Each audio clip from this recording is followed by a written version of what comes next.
الاستهداف اهم ولا المحتوى اللي بيتكتب اهم؟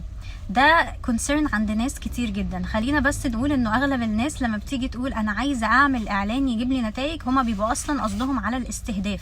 يعني مش ناس كتير بتبقى مدركه لمرحله الاعلان نفسه والمحتوى الاعلاني نفسه، الرساله التسويقيه اللي موجوده في الحمله الاعلانيه، مركزين اكتر على يستهدفوا مين.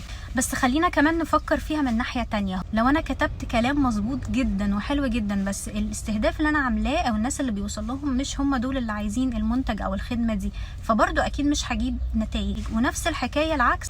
فخلينا نقول انه هو ما فيش حاجه اهم من حاجه، هو اكيد الاتنين مهمين، بس المحتوى الاعلاني بتاعك كل ما هو كان مستهدف اكتر، كل ما هو كان واضح اكتر، كل ما هو كان احسن، كل ما هو كان متوضح هو لمين، هو اصلا بيساعدك تلقائيا ان هو يفلتر الناس اللي بتجيلك من الاعلانات، وبيساعدك ان انت تجيبي نتائج كويسه بنسبه كبيره. مش هيلفت نظر غير الشريحه المستهدفه اللي انت كاتبه عنهم في المحتوى بتاعك. فهم حاجتين بيشتغلوا مع بعض. لو بتشوفي بقى اعلانات وبتتابعي التارجتنج بتاع الناس، هتلاقي ناس كتير جدا بقت تفتح التارجتنج في السن وفي اللوكيشنز وفي البلد وفي كل حاجه.